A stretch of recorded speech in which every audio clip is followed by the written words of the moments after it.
नमस्ते to everyone, welcome back to the channel. आज हम ट्रेडिंग में ये समझेंगे कि हमें ट्रेडिंग एक्चुअली करनी क्यों है। मोस्ट ऑफ द लोगों से ज़्यादातर आप किसी से भी पूछेंगे तो सब लोग ये कहेंगे कि उनको ट्रेडिंग इसलिए नहीं करना है क्योंकि उनको लाइफ में एक फ्रीडम चाहिए है। उनको कहीं ना कहीं अपनी जॉब से एक वो चाहिए कि हम जॉब नहीं करें, हमारा अपना बिजनेस हो, घर बैठ के काम करें या अपनी मर्जी से कहीं पर भी बैठ के काम करें।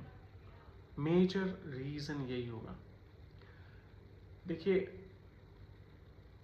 एक्चुअली ये हो सकता है कि आपका ये रीज़न हो छोड़ने का, लेकिन ये एक ड्राइविंग फोर्स नहीं है जिससे कि आप स्टॉक मार्केट की जर्नी में कुछ अच्छा कर सकें और सबसे इम्पॉर्टेंट कंसिस्टेंटली कर सकें। देखिए, आप लोगों ने अगर जो जॉब करते हैं तो आपने जब जॉब के लिए इंटरव्यू दिया होगा तो आप लोग बहुत एक्साइटेड होंगे। जब आपने ज्वाइन किया होगा तो और ज़्यादा एक्साइटमेंट हुआ होगा। जब पहले मंथ की सैलरी का वेट हुआ होगा और जब वो आई होगी तो और ज़्यादा खुशी हुई होगी। फिर वो कई महीने उसमें आपने काम किया, फिर साल में जो अप्रेजल होता है उसका बहुत ज़्यादा एक्साइटमेंट से वेट किया होगा।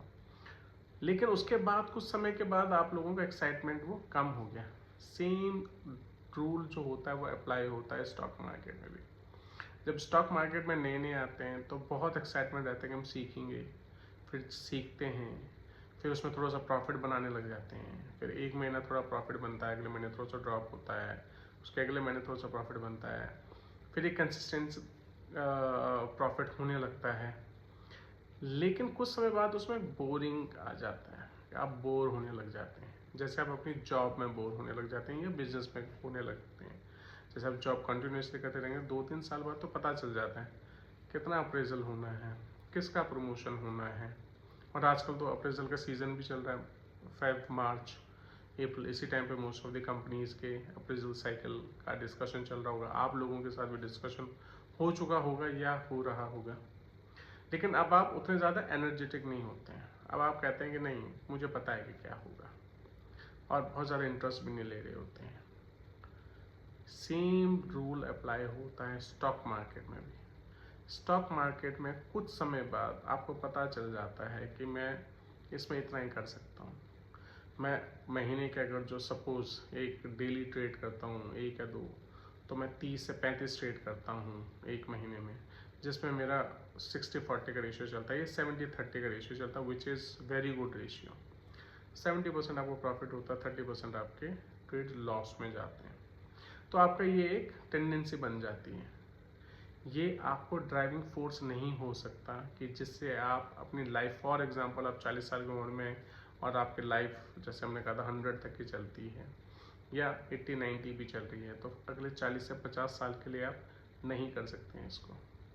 सिमिलरली अगर जो आपकी एज 50 में है तो अगेन 40 से 30 से 40 साल की उम्र तक आप ये नहीं कर पाएंगे, कंसिस्टेंट नहीं रह पाएंगे। उसके लिए आपको अपना विजन बनाना पड़ेगा। उसके लिए आपको अपना लॉन्ग टर्म जो आपका टारगेट है वो बनाना पड़ेगा।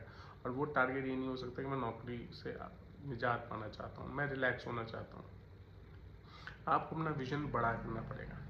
जैसे आप जॉब ज्वाइन करते हैं तो जॉब में अगर आपका सिर्फ ये है कि मैं सैलरी लूँ, मेरी सैलरी बढ़े, मैं नौकरी करता रहूँगा, मेरी सैलरी बढ़ती रहे, मैं नौकरी करता रहूँगा, तो आपके कई साल ऐसे में निकल जाते हैं पर आप कुछ प्रोडक्टिव नहीं करते हैं। लेकिन अगर जो आपने विजन उसमें कर दिया, फॉर एग्जांपल बहुत सारी कंपनीज वैसे कहते हैं कि आप कुछ मकान ले लीजिए, गाड़ी ले लीजिए, इंगेज कर देते हैं, जिससे कि आपको ईएमआई देनी पड़ती है। ईएमआई की वजह से आप बंधे रह जाते हैं और आप नौकरी छोड़ते नहीं। स्टॉक मार्केट में भी आपको अपना विजन बनाना पड़ेगा, लेकिन वो विजन ये नहीं होगा कि आप कहीं से ईएमआई को पे आउट कर रहे हैं। वो विजन होगा आपका बड़ा व्यू कि आप चाहते क्या हैं। आप कोई सोशल वर्क करना चाहते हैं, आप कुछ इस तरीके से करना चाहते हैं कि कुछ गरीबों की हेल्प करना चाहते हैं, आप कुछ ऐसा करना चाहते हैं कि कहीं स्कूल में आप अपना एक रेगुलर पे मनी देना चाहते हैं आप, कि मैं कुछ बच्चों को या किसी स्कूल में या किसी भी वृद्धा आश्रम में या किसी भी जगह कुछ ऐसा विजन जो कि आपको ड्राइव करता है कि आपको स्टॉक मार्केट में कंटिन्यूसली करना है और प्रॉफिट करना है। आपको अभी ये चीज़ शायद ज़्यादा समझ में नहीं आएगी, क्योंकि अभी वो समझने के लिए एक थोड़ा सा थॉट प्रोसेस आपको तब बनता है जब आप स्टॉक मार्केट में रहते हैं और आपको कंटिन्यूसली अर्निंग होने लग जाती है। अभी शायद ये आपको थोड़ा सा टाइम में आएगा, लेकिन ये एक ड्राइविंग फोर्स होता है जो आपको स्टॉक मार्केट में आपकी जर्नी को एक प्रॉफिटेबल जर्नी बनाता है, एक लॉन्ग टर्म एसोसिएशन करता है कि आप लॉन्ग टर्म तक इसमें करते रहते हैं, ताउम्र करते रहते हैं, क्योंकि आप पे जब भी रिस्पॉन्सिबिलिटी रहती हैं आप हमेशा वो रिस्पॉन्सिबिलिटी को पूरा करना चाहते हैं। एक ये ह्यूमन टेंडेंसी होती है। तो आई होप आपको थोड़ा सा ट्रेडिंग का आपको ऑब्जेक्टिव क्या होना चाहिए ये समझ में आया होगा। और please share your comments and feedbacks.